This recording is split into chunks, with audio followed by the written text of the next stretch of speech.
Alhamdulillahirrabbilalamin, pemirsa dan juga penonton yang ada di studio yang dirahmati Allah Subhanahu wa taala, kita sudah memasuki putaran yang ketiga sekarang di Penyejuk Kolbu petang hari ini, masih membahas soal bagaimana memaknai ibadah. Masih bersama Al-Ustadz Haji Muhammad Abdi. Ustadz, menarik kalau kita bicara soal ibadah tadi, dan ibu-ibu juga sudah banyak bertanya. Namun kita tidak ingin ibadah kita ini bernilai sia-sia. Tentu ada syarat-syarat yang harus kita penuhi dalam kita beribadah. Syarat-syarat apa itu kira-kira, Ustaz? Bismillahirrahmanirrahim. Dua syarat pertama tadi sudah kita sebutkan. Yang pertama, perbuatan yang kita lakukan ini diridhai oleh Allah Subhanahu wa taala. Dan tolak ukur ridha Allah Subhanahu wa taala adalah Islam. Bukan akal manusia, tapi Al-Qur'an dan Sunnah. Yang kedua, ibadah yang kita lakukan harus disertai dengan niat yang baik pula. Itu dua yang pertama. Dan yang ketiga, dalam aktivitas apapun yang kita lakukan, maka kita mestilah menjaga batasan-batasan yang sudah ditetapkan oleh Allah Subhanahu wa taala. Kalau dia seorang pedagang, agar dagangannya itu dinilai sebuah ibadah, maka janganlah curang dalam berdagang. Jangan sampai melanggar batasannya. Kalau dia seorang pedagang, jangan curang dalam timbangannya. Jangan curang dalam menyampaikan katakanlah promosi barang dagangannya. Boleh dianjurkan, boleh kita memuji-muji barang dagangan kita untuk menarik minat pembeli atau daya tarik bagi pembeli. Tapi Rasulullah menegah berlebih-lebihan. Kenapa? Karena dikhawatirkan akan muncul tipuan. Dari tipuan akan muncul lagi khianat dalam berdagang. Bagi orang yang rekanan dalam bisnis, maka jangan sampai mengkhianati rekan bisnisnya. Ini batasannya. Artinya ada batasan-batasan yang harus dijaga dalam setiap perbuatan kita agar itu bernilai sebuah ibadah. Dan yang ketiga, yang kita lakukan haruslah dengan tekun dan ihsan. Jadi apapun perbuatan yang kita lakukan, itu mesti kualitasnya harus diperhatikan. Jangan hanya seperti yang tadi sekedar melakukan rutinitas saja tapi tidak memperhatikan kualitasnya. Apa yang dimaksud dengan memperhatikan kualitas sebuah ibadah? Umpamanya sholat, kita contohkan sholat. Maka kualitas sholat itu tidak hanya ditentukan ketika kita takbir saja. Tapi kualitas sholat sudah dimulai ketika kita berwudu. Kualitas sholat tidak hanya dibatasi pada salam saja. Tapi kualitas sholat akan berakhir juga, akan bernilai juga pada zikir sesudah sholat. Itu namanya melakukan ibadah dengan itqan, dengan tekun dan ihsan. Kata Rasulullah SAW, ihsan itu an ta'budallah ka'annaka tarahu. Engkau sembah Allah seperti engkau melihat Allah Subhanahu wa taala. Fa illam takun tarahu fa innahu yaraka. Nah, kalau engkau tidak melihat Allah Subhanahu wa taala, maka yakinlah Allah melihat engkau. Jadi Anda tidak melihat Allah, yakinlah Allah melihat Anda. Jadi ihsan itu tahap yang pertamanya kita beribadah seakan-akan kita sedang berada di hadapan Allah Subhanahu wa taala. Bayangkan saja kalau kita berada di hadapan Allah Subhanahu wa taala, maka segala sesuatu harus dijaga. Mulai dari penampilan kita, perbuatan kita, ucapan kita, itu mestilah dijaga. Orang berhadapan dengan Pak Wali Kota saja sudah luar biasa penampilannya. Padahal tidak ada hubungan antara yang akan bertemu dengan yang ditemui itu. Betul. Tidak pernah beliau memberikan nikmat atau segala macam. Tapi penampilan kita jaga. Kenapa? Khawatir kita ada kekurangannya nanti. Tak diterima permohonan kita. Setidak-tidaknya itu logika sederhananya. Begitu juga di hadapan Allah Subhanahu wa taala. Ini minta kepada Allah, ya Allah, ya Allah, ya Allah, tapi minta tidak serius. Doa orang semestinya mengangkat tangan begini berdoa. Yang perempuannya agak dirapatkan, kalau yang laki-lakinya tidak apa direnggangkan. Bahkan Rasulullah di dalam doanya ketika beliau mengangkat tangan itu yura baydu ibtaihi, terlihat putih ketiak Rasulullah. Saking renggangnya. Begitu doa Rasulullah. Nah, tujuannya apa? Supaya nanti maksimal yang kita dapat, yang kita lakukan, maka yang kita dapatkan sesuai dengan apa yang kita lakukan. Di dalam hadis lain, Nabi Muhammad SAW mengatakan, Innallaha katabal ihsan fi kulli syai'. Allah Subhanahu wa taala mewajibkan untuk ihsan. Ihsan artinya para pemirsa baik dalam melakukan sesuatu. Bahasa Indonesia menurut hemat saya tidak mampu menggambarkan hakikat ihsan yang sebenarnya. Karena baik itu bisa jadi jayyid, bisa jadi thayyib, bisa jadi ihsan. Jadi ihsan ini kebaikan yang tidak ada lagi kebaikan di atas itu. Makanya untuk orang tua, kepada orang tua Al-Quran mengatakan wabil walidaini ihsana. Padahal thayyib juga baik itu artinya. Jadi Al-Quran tidak mengatakan wabil walidaini thayyiba. Enggak. Tapi kalau makanan halalan thayyiban. Bukan halalan ihsanan. Karena yang baik-baik saja sudah cukup untuk dimakan. Tapi dalam bermuamalat, berinteraksi dengan orang tua, yang dituntut itu adalah ihsan. Kebaikan yang tidak ada lagi bentuk kebaikan di atas itu. Begitu juga lah kepada Allah Subhanahu wa ta'ala. Yang kita lakukan ini harus maksimal. Harus betul-betul diperhatikan. Dan syarat yang selanjutnya dalam beribadah, tidak semestinya kita disibukkan oleh urusan-urusan dunia yang akan mengganggu kita dari ibadah. Sebagai hamba Allah kita dituntut untuk mencari anugerah yang Allah berikan kepada kita di dunia. Kata Allah di dalam Al-Quran, Laisa alaikum junahun an tabtagu fadlan min rabbikum. Tidak apa-apa bagi kalian untuk mencari anugerah-anugerah Allah yang Allah titipkan. Artinya kita dituntut untuk mencari kehidupan di dunia ini. Karena kita tinggal di dunia. Tidak mungkin kita tinggal di dunia dan kita tidak bekerja, tidak berusaha untuk kehidupan dunia kita. Karena usaha yang kita lakukan di dunia ini juga persiapan untuk akhirat, pulang kampung nanti. Untuk kembali ke akhirat nanti. Cuman jangan sampai dunia ini menghalangi, menjadi penghalang untuk persiapan kita menuju kampung kita yang sesungguhnya. Jangan sampai keluarga kita menjadi penghalang. Jangan sampai anak kita menjadi penghalang. Karena itu semuanya adalah fitnah bagi orang-orang yang tidak bisa mengatur anugerah Allah Subhanahu wa taala tersebut. Jadi itulah para pemirsa sekalian, syarat-syarat yang harus diperhatikan agar perbuatan yang kita lakukan bernilai menjadi sebuah ibadah. Gitu. Ustaz, saya juga ingin bertanya begini, bahwa ada orang yang ibadahnya taat begitu ya, sholat, puasa, zakat, sedekah semua, tapi perbuatan dan perkataannya tidak mencerminkan ibadah-ibadah yang dia lakukan. Lalu apa yang salah sebenarnya? Apakah memang karena pemaknaannya atau ibadahnya tak benar begitu, Ustaz? Ya. Di dalam surat Al-Hajj ayat 77, Al-Hajj ayat 77, Allah Subhanahu wa taala mengatakan, "Ya ayyuhalladzina amanu rka'u wasjudu wa'budu rabbakum waf'alul khaira la'allakum tuflihun." Wahai orang-orang yang beriman, kata Allah Subhanahu wa taala, irka'u, rukuklah kalian.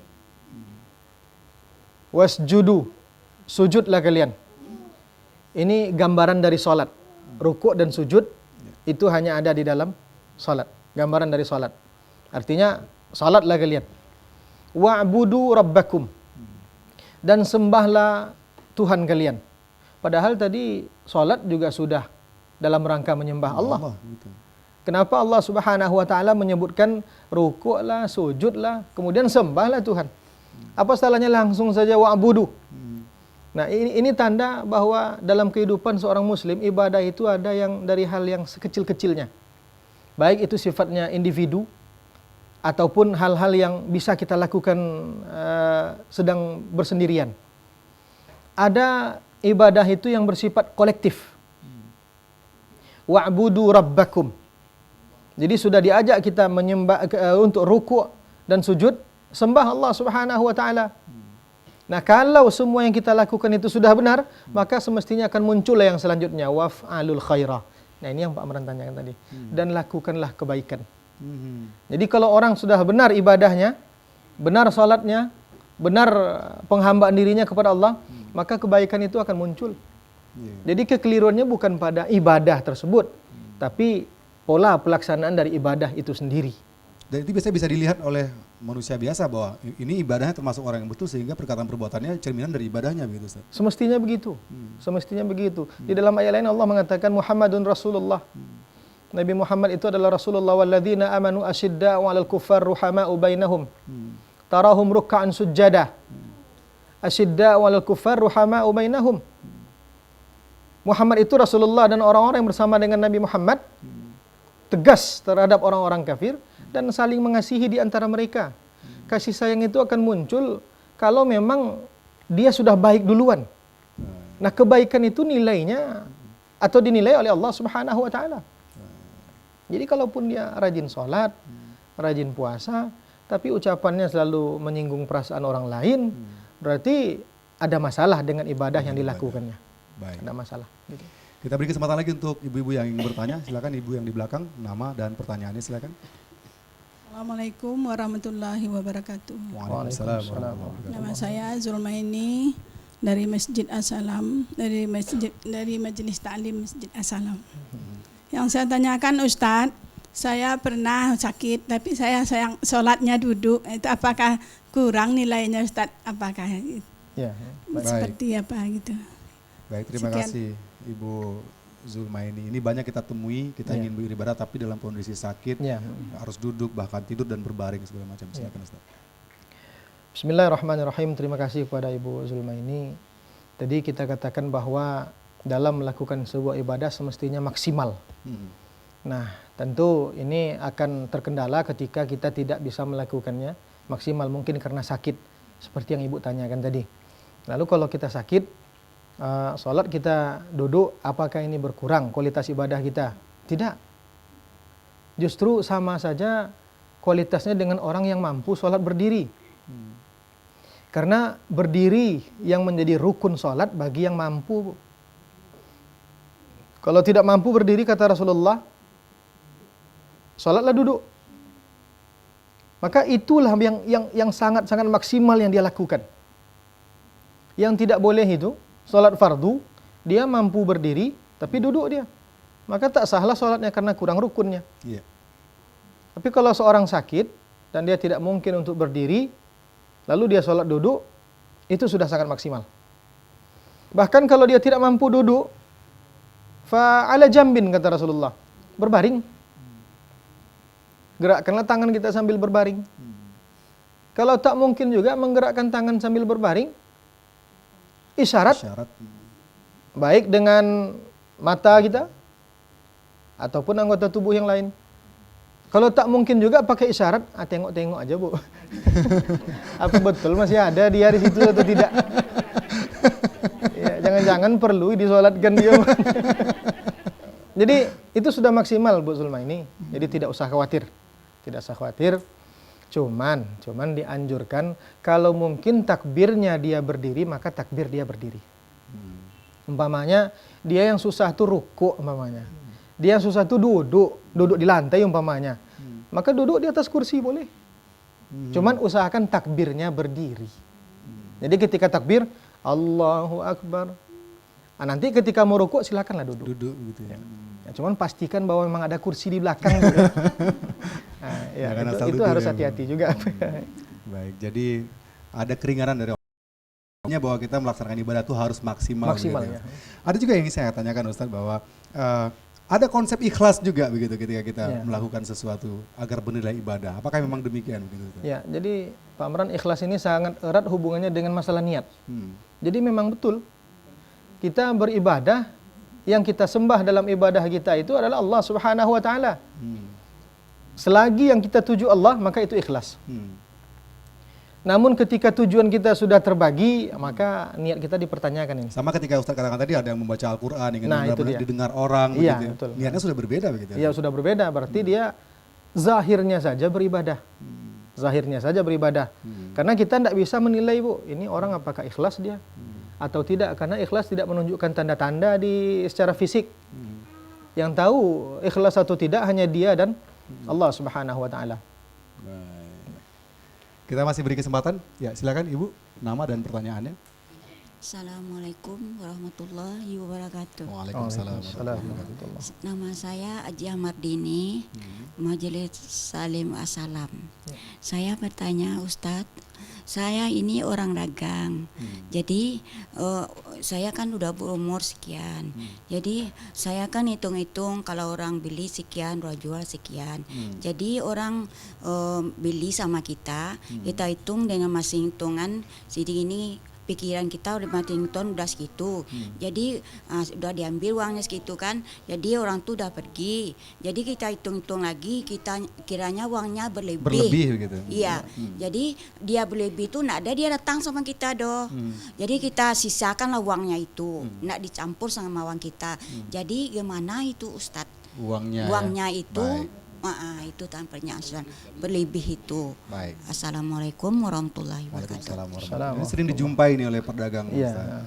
Bagaimana sebaiknya uang yang bersisa berlebih itu? Iya, jadi kalau memang dipastikan bahwa ada hak orang lain yang berlebih di tangan kita, maka Ibu berkewajiban kita untuk mengembalikannya. Nah, cara mengembalikannya, kalau mungkin orang tersebut kita cari, maka kita berkewajiban untuk mencarinya.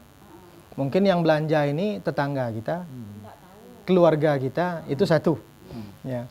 Andai kata tidak mungkin kita menemukan siapa orang yang membeli tadi, yang belanja tadi, maka duit atau hak orang lain tersebut infakkan kepada kemaslahatan umum.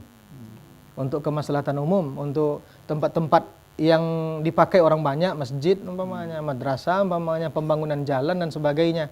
Andai kata nanti suatu saat kembali orangnya, sudah kita infakkan kembali orangnya, lalu ditagihnya, maka kita wajib mengembalikannya, Bu.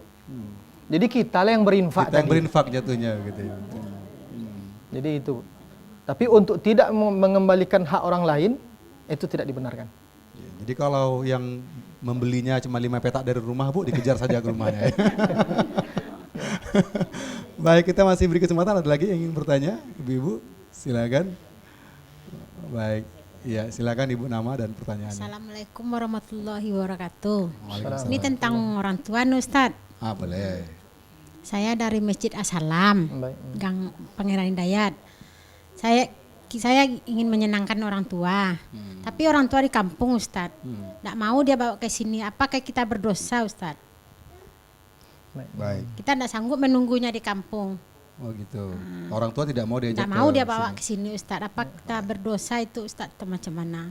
Ya. Baik. Assalamualaikum. Silakan. Waalaikumsalam warahmatullahi wabarakatuh. Terima kasih, Ibu. Bismillahirrahmanirrahim. Kalau memang kita jauh dari orang tua kita karena tuntutan Ya. yang tidak dapat kita hindarkan, maka kita tidak terhitung durhaka kepada orang tua kita. Nah, cuman Bu, tentu ada waktunya kita pulang kampung, Bu ya. Nah, ada waktunya kita berkunjung ke orang tua kita. Jangan sampai nanti kita umpamanya di Pekanbaru, orang tua kita jauh di sana, tidak ditanyakan kabarnya sama sekali. Nah, kalau sering berarti kita tidak terhitung durhaka kepada orang tua kita. Yang dikatakan durhaka itu memang tidak memperhatikan sama sekali. Yang anehnya para pemirsa sekalian, rumah orang tuanya di belakang rumah dia, tapi nanyakan kabar tuh pakai HP juga lagi. Beradu atap rumah dia dengan atap rumah orang tuanya, tapi nanyakan kabar maknya itu pakai handphone juga lagi. Gitu. Mending kalau ditelepon nih SMS pula begitu Ustaz. Iya. Nah, yang lebih ironis sekali,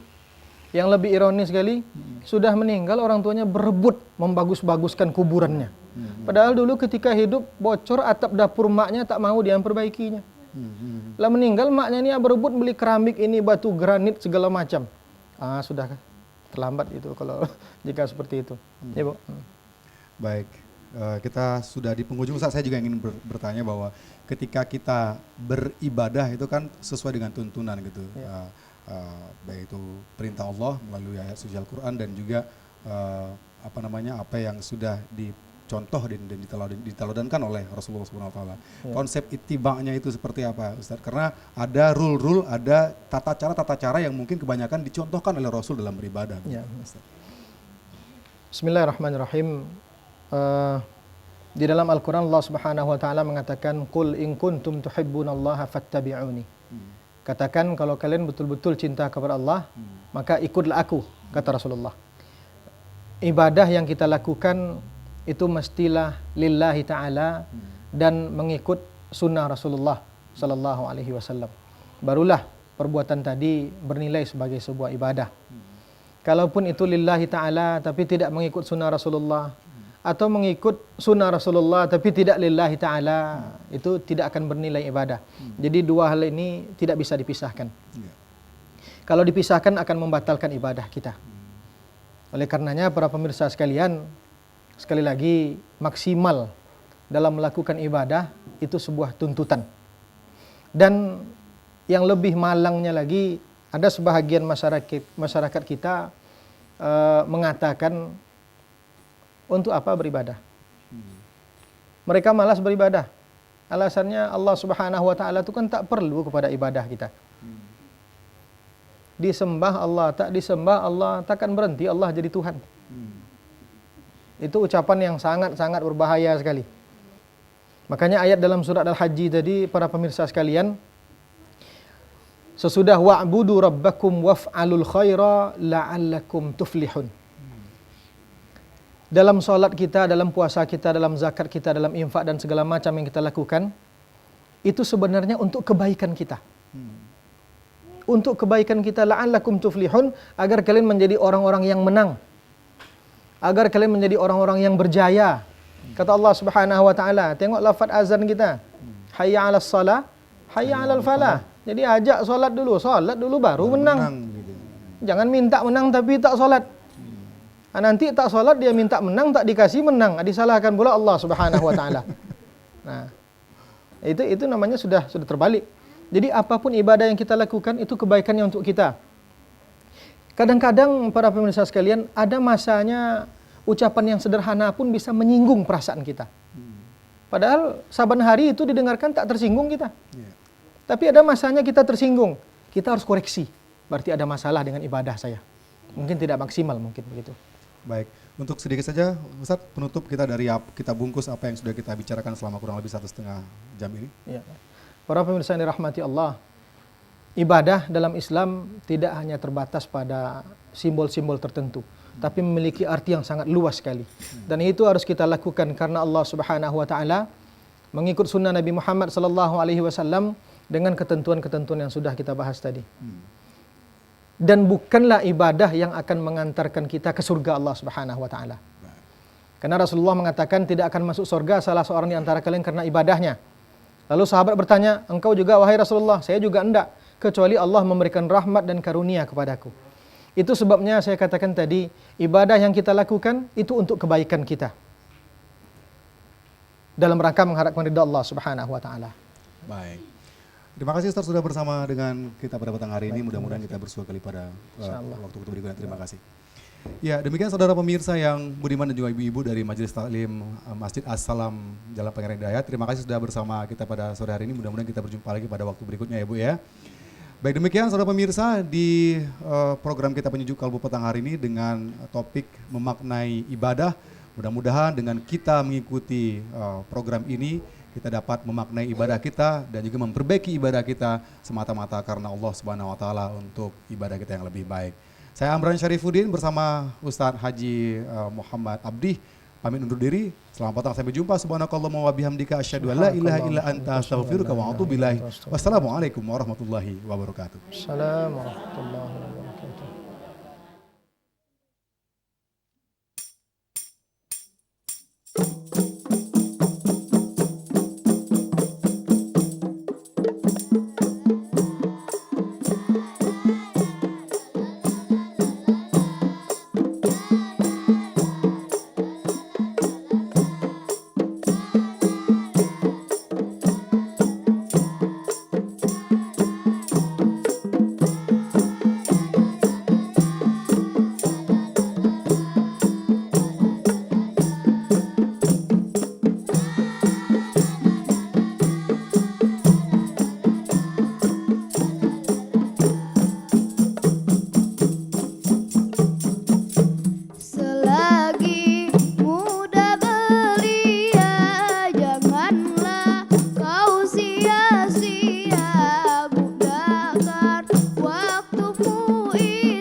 durjana, menyesal tiada guna.